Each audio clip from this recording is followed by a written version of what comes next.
सुप्रभातम सभी को। आज में हम लोग लंग लकार के बारे में पढ़ेंगे। लंग लकार मतलब भूतकाल, जो समय बीत गया है। लंग मतलब भूत, लकार मतलब काल, काल मतलब समय। ये हम बता ही चुके हैं, बार बार बता रहे हैं। तो इसमें भी सब सेम प्रोसेस वही है।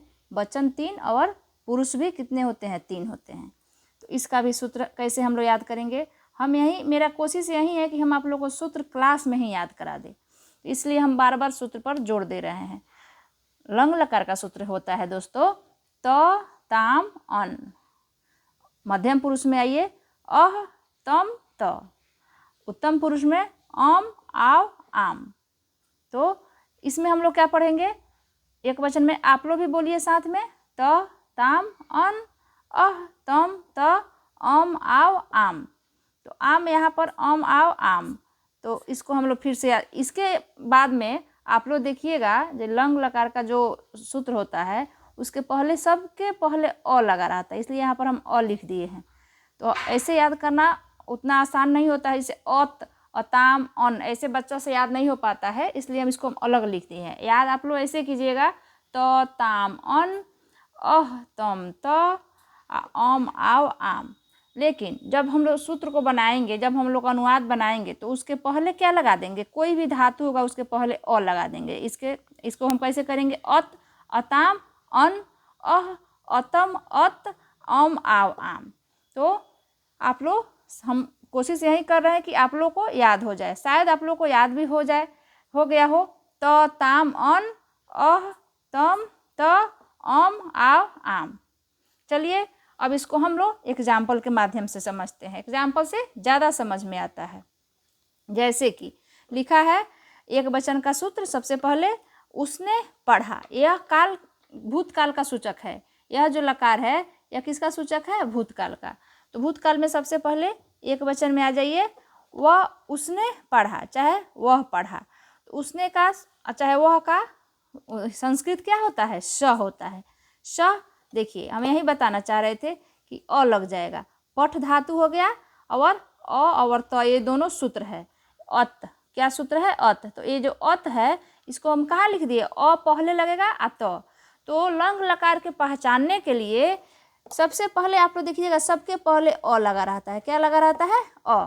इसलिए इसको आप लोग ध्यान में रखिएगा, तो कभी आप लोग से गलत नहीं होगा। उसने पढ़ा का संस्कृत क्या हो गया? सह मतलब उसने होगा, चाहे वह, दोनों का वही। और पठ धातु में सूत्र वाला जो नियम है उसको हम लगा दिए अपठत। तो उसने पढ़ा, इसका बन गया उन दोनों ने पढ़ा। उन दोनों ने पढ़ा, तो उन दोनों के, चाहे वे दोनों का संस्कृत होता है तौ। क्या? तौ। तौ अपठताम, ये वाला सूत्र है। पठ धातु में क्या लगा दिए हैं? अपठताम। देखिए अ पहले है और ताम यहाँ पर है, इसलिए इसको अच्छा से आप लोग समझिए। धीरे धीरे आप लोग को समझ में आ जाएगा। उन दोनों ने पढ़ा मतलब तो मतलब उन, तो का संस्कृत हिंदी हो गया उन दोनों ने। और पठ धातु है पढ़ा, तो पठ धातु में क्या लगा दिए? सूत्र अपठताम। यहाँ पर देखिए अपठताम हो गया। उन लोगों ने पढ़ा, चाहे उन सब ने पढ़ा। उन सब ने पढ़ा, तो उन लोगों ने इतना का संस्कृत होगा इतना सा छोटा। देखिए कितना संस्कृत आसान है। उन लोगों ने पढ़ा, तो ते मतलब उन लोगों ने। और पठ धातु में ये वाला सूत्र हम लगा दिए। देखिए अन, अ पठन, अन, अन। देखिए पठ धातु में अन, अपठन। उन लोगों ने पढ़ा, ये बन गया प्रथम पुरुष का। और मध्यम पुरुष का देखिए, तुमने पढ़ा, चाहे तूने पढ़ा, वही होता है। तूने पढ़ा, तूने का संस्कृत क्या हो गया? त्वम। अब पढ़ा, तो पठ धातु में अह लगा देंगे, तो अपठ, अपठ, तो तुमने पढ़ा, इसका अनुवाद बन गया। तुम दोनों ने पढ़ा, तुम दोनों का अनुवाद, संस्कृत अनुवाद क्या होता है? युवाम। युवाम अपठतम तम। देखिए अतम, अतम है ना, तो पठ धातु में क्या लगाए हैं हम? अतम। हम पहले ही बताए हैं कि सबके पहले धातु के पहले क्या रहेगा? अ रहेगा। इसलिए देखिए पहचानने के लिए तो अपठतम, ये मध्यम पुरुष का द्विवचन का हो गया। तुम लोगों ने पढ़ा, तुम लोगों ने पढ़ा, चाहे तुम सब लोगों ने पढ़ा। तो तुम लोगों का संस्कृत होगा यूयम। यूयम होता है, आप लोगों को याद भी हो गया होगा। लगातार हम पहले लकार से ही शुरू किए हैं कि बच्चा को लकार से ज़्यादा समझ में आता है टॉपिक। तो यूयम अपठत, यूयम अपठत, ये वाला सूत्र है जो मध्यम पुरुष का बहुवचन का होता है, अपठत। तो मध्यम पुरुष का हम लोग समझ लिए कि त्वम के साथ इसका ये प्रयोग होगा युवम के साथ, और त्वम युवाम और युवम तीनों का साथ, तीनों पुरुष एक वचन द्विवचन और बहुवचन का प्रयोग करेंगे। उसी तरह से उत्तम पुरुष में आ जाइए। उत्तम पुरुष में वैसा ही होता है जैसे मैं क्या है, मैंने पढ़ा। जैसे यहाँ हम लिख रहे हैं मैंने पढ़ा, तो मैंने पढ़ा, मैंने का संस्कृत क्या हो जाएगा, अहम। क्या, अहम। तो यहाँ हम लिखेंगे अहम, अहम।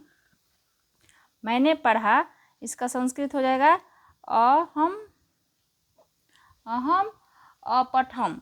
क्या हो जाएगा, ये वाला पठ धातु में अम लगा देंगे और तो लगेगा ही, अहम अपठम, अहम अपठम। वैसा ही हम दोनों ने पढ़ा, क्या हो गया इसका दूसरा में द्विवचन के अगर हम इसका एग्जाम्पल समझाएं, हम दोनों ने पढ़ा। हम दोनों का संस्कृत क्या होता है, अवाम, अवाम